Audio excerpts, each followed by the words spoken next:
భద్రాద్రి కొత్తగూడెం జిల్లా ఇల్లందులో పలు పార్టీల ఆధ్వర్యంలో జైల్ బరో కార్యక్రమం నిర్వహించారు. కేంద్ర ప్రభుత్వం తీసుకొచ్చిన రైతు కార్మిక వ్యతిరేక చట్టాలను రద్దు చేయాలని డిమాండ్ చేస్తూ రైతు కార్మిక సంఘాల నాయకులు రహదారిపై బైఠాయించి నిరసన తెలిపారు. కేంద్ర ప్రభుత్వ విధానాలకు వ్యతిరేకంగా నినాదాలు చేశారు. క్విట్ ఇండియా ఉద్యమ స్ఫూర్తితో రైతులు కార్మిక హక్కుల పరిరక్షణకు పోరాడాలని పిలుపునిచ్చారు.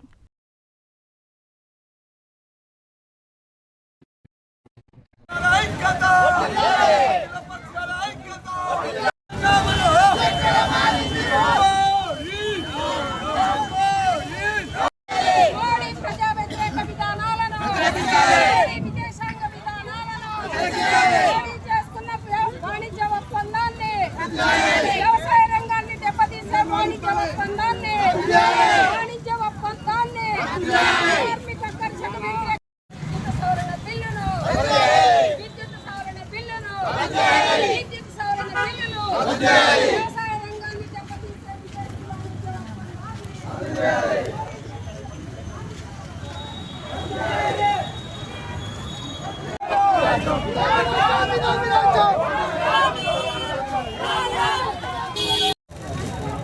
ఈరోజు దేశవ్యాప్తంగా మోడీ ప్రభుత్వం అనుసరిస్తున్నటువంటి కార్పొరేటు మత్తత్వ విధానాలకు వ్యతిరేకంగా దేశవ్యాప్తంగా జైల్ బరో కార్యక్రమానికి రైతు కార్మిక సంఘాల వ్యవసాయ కార్మిక సంఘాల సమాఖ్యలు ఐక్యంగా పిలుపునిచ్చాయి.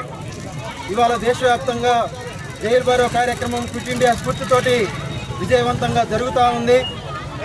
ఆనాడు బ్రిటిష్ పాలకుల్ని దేశాన్ని నుంచి పారదోలినట్టుగా ఇవాళ మోడీ సర్కార్ని పారదోలాల్సినటువంటి అవసరం వచ్చింది. ఎందుకనంటే బ్రిటిష్ వాళ్ళు మన దేశాన్ని ఎట్లా పట్టి పీడించి 200 సంవత్సరాల పాటు పీడించుకొని తిన్నారో, మన దేశ సంపద అంతా దోచుకుపోయారో, ఇవాళ మోడీ ప్రభుత్వం అధికారంలోకి వచ్చిన తర్వాత అదే పద్ధతిలో మన దేశ సంపదని మొత్తం లూటీ చేస్తూ కార్పొరేట్లకి కట్టబెడతా ఉంది. ఒక్క సహజ వనరులే కాదు, వ్యవసాయ రంగాన్ని, అదేవిధంగా గ్రామీణ ఉపాధి హామీ పథకాన్ని అన్నింటినీ కూడా నిర్వీర్యం చేసే పద్ధతిలో కార్పొరేట్లకు అనుకూలమైనటువంటి నూతన చట్టాలను తీసుకొస్తూ దేశ ప్రజల మీద విపరీతమైన భారాలు మోపుతా ఉంది. దేశవ్యాప్తంగా ఇలా ఎర్రజెండా సంఘాలు వామపక్షాల ఆధ్వర్యంలో జైల్ బరో కార్యక్రమాన్ని ఏర్పాటు చేయడం జరిగింది.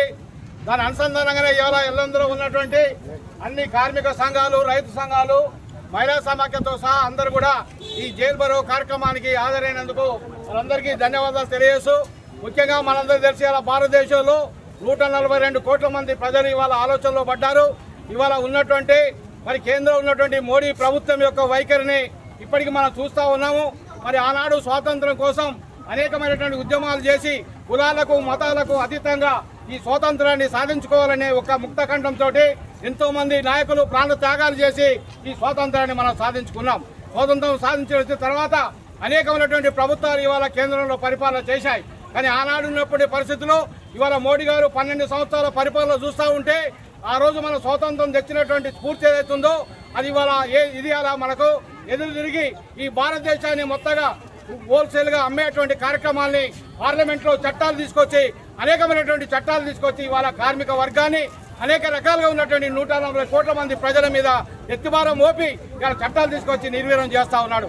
అందుకే కార్మిక, కర్షక, వ్యవసాయ కూలీ ప్రజా వ్యతిరేక విధానాలు అవలంబిస్తున్నటువంటి కారణంగా ఈ యొక్క క్విట్ ఇండియా ఉద్యమ స్ఫూర్తితో దేశవ్యాప్త జైల్ బరో కార్యక్రమం జరుగుతుంది.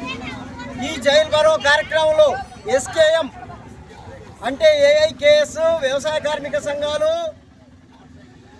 ఇతర రైతు కూలీ సంఘాలు మరియు కేంద్ర కార్మిక సంఘాలు, మిగతా అన్ని ప్రజా సంఘాలు ఈ కార్యక్రమంలో భాగస్వామ్యం అవుతున్నటువంటి నేపథ్యం ఉంది. అందుకనే ఇది చారిత్రాత్మకమైనటువంటి కార్యక్రమం. ఈ కార్యక్రమంలో సంఘాల నాయకులు అందరూ కూడా మాట్లాడతారు. దయచేసి